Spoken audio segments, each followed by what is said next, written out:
Hi, welcome to episode 3 for the 23-24 jump season of Handicap Movers and Shakers. Popular bunch of videos I did last year. Tuesday mornings are always an exciting morning for me because I'm sad. Going through and seeing the adjusted handicap marks for the previous week, running from a Sunday to a Saturday. This week's no exception, a busy week, plenty of horses to talk about.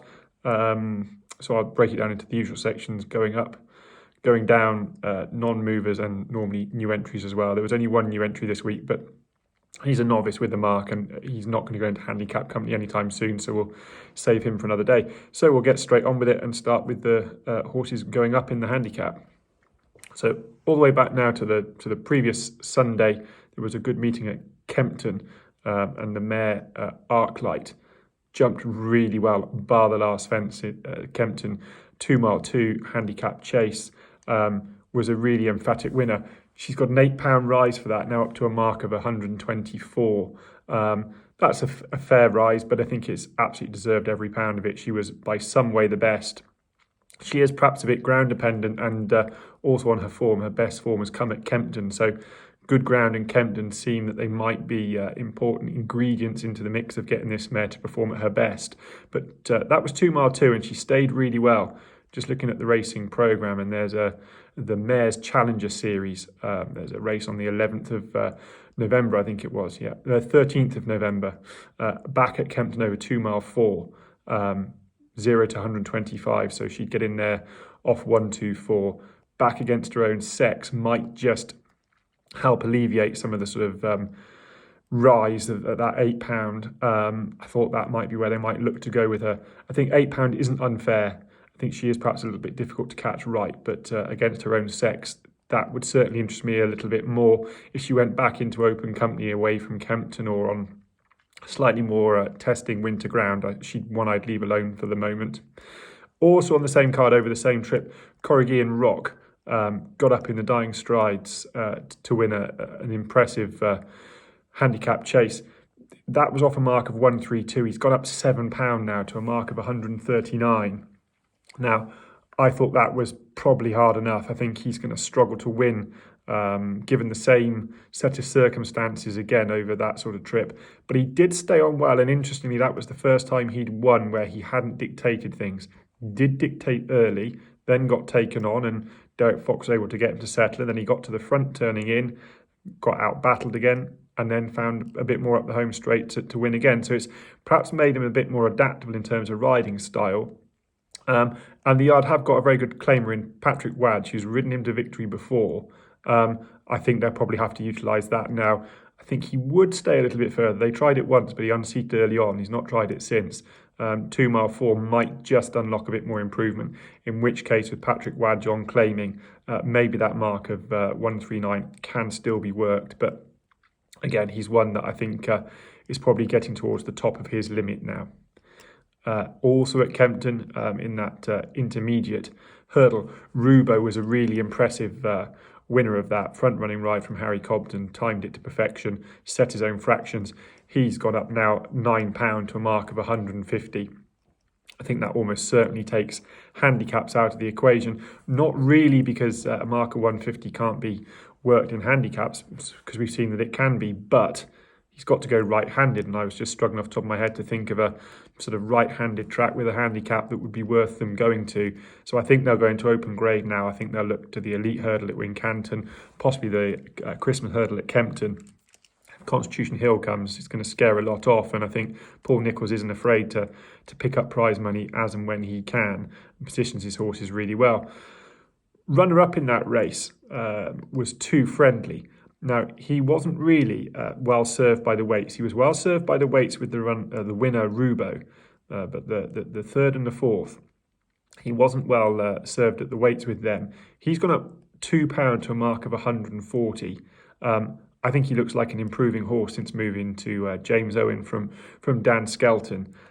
Stayed on really well, has a good relationship with James Bowen. Harry Cobden's also ridden him, so I don't think he's jockey dependent. And I thought a £2 rise was more than fair enough for a horse that looks like he's getting back to above what he'd shown for the Skeltons. He's 16-1 for the Great Wood Hurdle. I don't think that's a bad bet at all. I'll certainly have a small anti-pose wager on him. I think because of the size of the yard, he'll probably get a few points extra. And just looking at the market for the Great Wood Hurdle, there's plenty at the top of the market that are fairly exposed to my mind. I think he's still progressive, a mark of 140. I'd be surprised if he wasn't rated a good bit higher than this at the end of the season. So he would rate a really interesting contender in the Great Wood Hurdle for James Owen. Then down at Exeter, a bit of midweek racing, because racing happens all week round, not just on Saturday and Sunday at the big meetings. Petticoat Lucy won a handicap chase here, dropping back in trip to 2 mile 3, having won her first chase over 2 mile 5. Both chases she's jumped really, really impressively. Won this cosily enough, just jumping from landing on 2 out to go towards 1 out at Exeter. Just had to be sort of squeezed up and asked to go about her business, and looked for a moment like she might have a race, but landing from the last, she was comfortably in front, hard back on the bridle, and won very, very easily. Jeremy Scott is a trainer I think can often place his horses very well, put together nice little winning sequences down in the West Country. I think she's going to be no exception. I think she'll probably be a fairly short price next time, but I think she's a mare that's worth following. I think she's got a good bit in hand off this mark of 114, which is up £6. And I can see her racking up another couple of wins at least.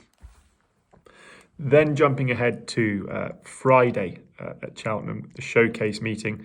And again, rising up was Our Champ, who's gone up £11 to a mark of 128 for running out a very wide margin winner of that conditional riders handicap hurdle.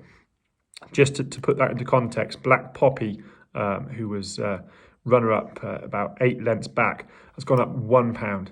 So he'd be to the effect £10 better off when they meet again.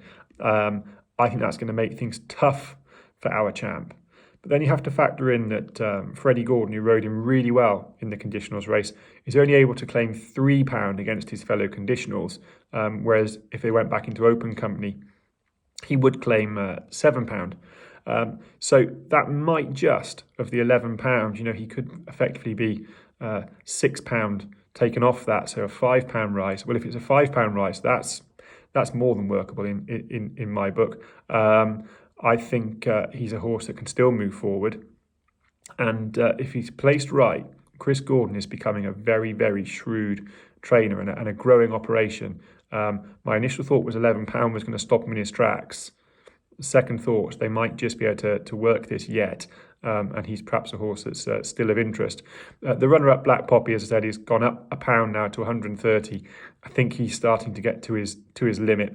He wouldn't interest. He's got an entry in the Great Wood Hurdle. Wouldn't interest me in that one little bit. But I do wonder, as I mentioned yesterday, actually on the Monday review, if they were tempted to try him up in trip, I could see him perhaps finding a little bit more improvement. He always looked to me like he would stay a bit further than this, but he did race keenly. Starting to grow up a bit now and relax in his races, and I just wonder whether going up in trip might unlock that little bit of improvement. Also at Cheltenham, Sam Twiston-Davis, Niles Twiston-Davis, had a good novice chase winner in Idalko Bihoue. He's gone up £8 to a mark of 135. I think he can work with that. His hurdle campaign slightly fell apart after running in the Challow, but on his Worcester hurdle win, he beat Hardy Feller, beat him by 14 lengths. Hardy Feller's 123 rated, so that tells you that the ability is there. So this mark of 135 is perhaps not getting to his ceiling just yet. This win was over 2 mile 4. I think he'll comfortably stay further than that. And we'll probably, as a lot of Niles Twiston-Davis horses are, we'll probably come back to this course in the November meeting, find a chase for him there. And he's another horse that, although he's got a fairly hefty rise from the handicapper, I think there's still juice in that mark yet.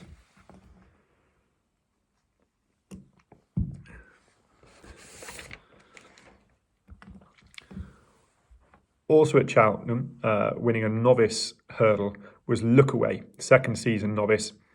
He's been hit with a £10 rise up to a mark of 132. He won that off 122. I'm not sure about him now. I think he's probably better than a 132 horse, but I think you can't take away from what a brilliant ride Jack Quinlan gave him. Was able to dictate things off the front, use his experience as a second season novice against inexperienced first season novices, ran the race to suit himself and stayed on well up the hill. I think they'll probably be tempted to go towards the Greatwood now and handicaps of that sort of nature. And I just think it's going to be much harder to use those tactics that clearly suited him so well in a big field handicap. I have no doubt that Neil King will not be ringing up and asking for my advice, but if he were to do so, I think staying in novice company for a bit longer might well suit this horse. I think he's capable of winning novice hurdles still, and I just wonder whether when he goes into a big field handicap, whether he'll be found wanting a little bit. For all that his Aintree bumper win did come in a large field, but it's very different sort of coping in a large field in a bumper to in a handicap hurdle against more experienced horses. So might be better than 132, but if you were to go into a handicap off 132, I just think he'd be one that I'd perhaps avoid for now. And then at Kelso on Saturday, and I did put a tweet or X, whatever you call them, on Saturday. A real favourite of mine, Bollingerandkrug, hunts around up in Scotland, pretty much runs exclusively at Kelso for Lucinda Russell. Derek Fox rides him really well. He's just a really free-going, front-running, superb jumping chaser. The 2 mile one with a stiff finish at Kelso seems to suit him very well. This was a much deeper race than he'd been contesting, but he won it comfortably. Just seems to go a gallop that gets others out of their comfort zone, and his jumping is just bulletproof the whole way through. He's now up to a mark of 121, so that's a £6 rise. But I think he'll just keep on going. I think he's found his conditions, he's found his course, and having lost his way a little bit on his first season over chasing, they tried chasing and went back hurdling, and that didn't seem to do the job. But he's come back since, and he's yet to be out the frame and won a good few. Be interesting to see whether they were tempted to take him away from Kelso, for all that his best form is there. But he's a horse that quietly goes under the radar, but I'm confident that his free-going style and his absolutely electric jumping would perhaps get some better horses in trouble. So it'll be interesting to see what they do with him.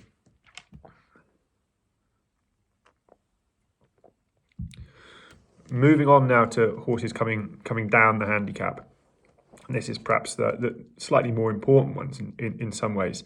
Back behind Rubaud in that Kempton intermediate hurdle was First Street. Now, he's come down to a mark of 144, so the handicap has dropped him £3. I thought that was quite generous. His Kempton run was his first one after a wind up. He went through the race really nicely and was still travelling as well as anything turning in. To me, he just looked like he perhaps blew up going towards the last, didn't land running from the last, and Nico pushed him out, but wasn't all out on him. I think once the race had gone, he didn't sort of give him an overly hard time. He's a high-class horse, this. You know, he's won a handicap off 150 at Newbury. His form at Cheltenham is excellent, including that second place to what was clearly a thrown-in state man back in the county hurdle. I'm sure this is a prep race for the Greatwood hurdle. Nicky Henson's horses will all come forward for a run pretty much exclusively, and he's 20-1 for the Greatwood hurdle. So having already sort of advised Too Friendly at 16-1, I think First Street at 20-1 is an outstanding each way bet for the Greatwood hurdle. I'll certainly be availing myself to some of that. Nico might well ride Lucia, who's the favourite at the moment, also in the Nicky Henson's care, but James Bowen has ridden First Street to great effect, so there'd be no issue there with whichever jockey they choose. And I just thought his course form will stand him in good stead in the Greatwood hurdle. I think this might just have been the target, and he rates of huge interest. Then up at Carlisle, Ben Pauling, a horse that he spoke up in some way, which isn't pretty much his MO actually. Ben Pauling, he's not shy in talking if he thinks he's got a good one. Jipcot came over last year as a juvenile hurdler. Didn't really do anything of note last year, has gone chasing quite early on, and I thought he shaped quite well at Carlisle. He was up in trip to 2 mile 4. The ground had got quite testing, the rain had got into the ground, and Carlisle, they were finishing very tired. He jumped really nicely. I don't think the ground is an issue, but I do think that perhaps on his first start of the season, that 2 mile 4 and that stiff finish at Carlisle just perhaps found him out. handicap has dropped him £2 to a mark of 118, and I'm sure that they'll find him an opportunity in the not too distant future. Possibly even back over that trip, but just with the benefit of the run behind him or on a slightly easier track. I think looking at his form in France, he's definitely ground dependent. He wants a bit of cut in the ground, but Jipcot for Ben Pauling was certainly be interesting now off a mark of just 118. And then also at Carlisle, two horses that ran in the same race behind the very impressive Good Risk at All and Novice Handicap Chase. Hometown Boy was having his first run for well over 900 days. He's come down now £3 to a mark of 135. He won a really competitive Aintree handicap hurdle on his last start, 900 whatever it was days ago, off a mark of 137. He made a mistake at 4 out, and I think that knocked the wind out of him a little bit, and then they start to climb from there on in as well, which is tough going. But he jumped really nicely apart from that, battled back, and then just got very tired from the back of the last up that sort of final stamina sapping furlong or so at Carlisle. I think he'll come forward a lot for this run. Mark of 135 is below his last winning mark. He showed here that all the ability remains, I think. Took to fencing. The one concern would perhaps be the bounce factor on his next start. I think he had a hard enough race here, but in the right grade, I think I would probably chance that bounce factor. I think he showed more than enough, and Stuart Edmonds is a smart trainer, will surely place him to good effect going forward. So Hometown Boy, down £3 off a mark of 135, is certainly interesting. And then with a similar sort of profile really in the same race, Alaphlippe finished runner-up, and he's come down £4 to a mark of 138. That was his first start since finishing second in the Per Temps final back in 2022, so well over 500 days off the track. He has been as high as 143 at his peak. He was fifth in the Albert Bartlett in 2021. He's a high class horse.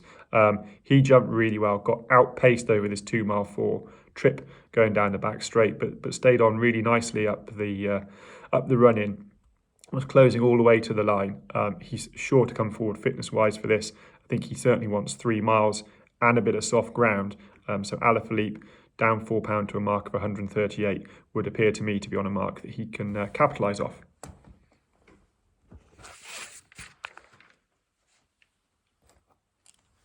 And then moving to Cheltenham this weekend, a horse that I mentioned yesterday actually in the Monday review, Ginny's Destiny, made a stable debut for Paul Nicholls, having moved from Tom Lacey.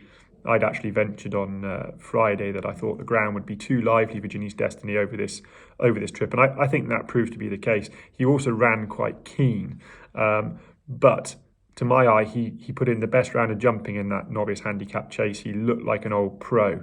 He's come down £2 now to a mark of 133, and on his best hurdle form, that looks very fair. I mean, he beat by 8 lengths Mexico, who's now rated 129, and he was only 5 lengths behind Grey Dawning, back at both those runners are at Warwick. Grey Dawning's 141 rated. So with this mark of 133, that bit of hurdle form tells you that he's better than 133. Given that he jumped so well, I think he's going to make up into a better chase than he did hurdler, and I would just put that perhaps subpar run at Cheltenham down to the ground. The fact he was keen first time out, and the fact that the majority of Paul Nicholls' horses are coming forward for a run. So 1-3-3, wherever he goes next, if he gets soft ground, and particularly if he were to go back to Warwick where he's got very good course form, Ginny's Destiny is a horse that I'll be following very closely this season. Also returning from a mammoth layoff, 595 days, was Stringtoyourbow. He ran in a 2 mile 4 handicap hurdle. He's just come down £1 to 112. But he was given a very quiet ride by Jack Tudor for Christian Williams, popped around at the back, made some nice progress turning in, and didn't come under the stick at all to finish 10th of 16. But his last start before that came at Ayr, where he absolutely sluiced up in a handicap hurdle over 3 miles. He barely came off the bridle. That was only off a mark of 101, but he won it pulling a cart. Christian Williams is the shrewdest of the shrewd, in my opinion. No finer target trainer in the country. His horses will all come forward for their first, maybe even their second run. But this horse had good form at Newbury last year, and I'm sure Christian will already have mapped out some Saturday targets for this horse this season. So 1-1-2 certainly hasn't got to grips with Stringtoyourbow. He showed he was back and in good form, ran a perfectly adequate race, and he's definitely one to put in your tracker and follow for this season. And then to finish with a couple of non-movers. Again, another Lucinda Russell horse that ran at Carlisle, Clovis Boy. Now, he ran off a mark of 90 in a 2-mile 4 handicap hurdle on his first start after wind surgery. Ground got very testing, but he got badly outpaced down the back straight, but then flew home, finished 4th. I think he's got a race in him off this mark, if up to 3-mile soft ground. He's no superstar, but I think he's certainly proven that he's got a bit of scope in this mark. Maybe just that first run after a wind up has shown him that he can now go through his race and breathe properly, and I'd be disappointed if he couldn't win on his next start, provided it was over an adequate stamina test. Back at Cheltenham, again a horse I mentioned yesterday, Inexcelsis Deo for Harry Fry. Now, I mentioned that they might go to the Paddy Power Gold Cup without thinking that, of course, the entries for the Paddy Power Gold Cup are already out. So that's certainly not going to be the target. But he remains on a mark of 131, and I'd encourage you to go back and watch his run in the 2-mile handicap chase that kick-started Saturday, given a very cold ride out the back and flew home up the hill. I'd be certain that a step up in trip will see him to better effect, and I'm sure the JP McManus team, Harry Fry, will find a suitable target. But Inexcelsis Deo is certainly one I made sure to put in my notebook. I don't want to miss him.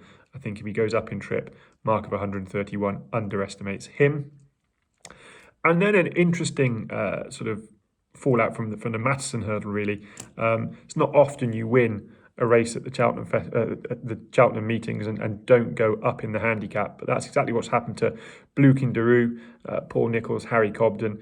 He stays on a mark of 138 after winning that Matterson 4-year-old hurdle, but simply the handicapper couldn't really do much with him, I don't suppose, because he was rated £20 superior to Gilla Joan, who was runner-up, and he was only 2 lengths behind, and he was rated £17 superior to Bois Guillbert, who was just 8 lengths behind. So on the very level of form, the handicapper can't really touch him. But he was valued for far more than the winning margin of 2 lengths, albeit he had to be pushed out up the hill. But it was the way he sauntered to the front, turning in. I think he then idled when he straightened up and saw the crowd and saw the hill. He's only a 4-year-old, lightly raced. And then from jumping the last halfway up the hill, he got undoubtedly tired and started to sort of require Harry Cobden to pull him together and hold him together and drive him out. He's probably still well handicapped off a mark of 138. As we know, 4-year-olds have a tough time going into open company in their 4-year-old year. It might well be that his experience means that he's hard to place off 138, but I think ability-wise, 138 is still a fair mark. He is undoubtedly much better than he showed in the closing stages at Cheltenham on Saturday, and he's a horse that will probably pop up, if not this season, next season off a similar mark. 3rd place in that race was Bois Guillbert, and he also hasn't had his mark changed. He remains on 121, travelled very powerfully through this race. I think running in this better grader race will have served him well. I think he'll improve plenty for it.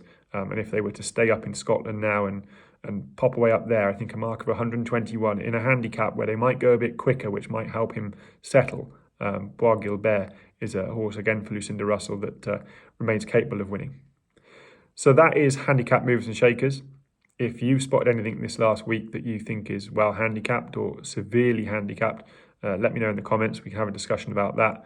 But as ever, please do hit a like and a subscribe on these videos. And I'll be back tomorrow on Wednesday for From the Stewards Room.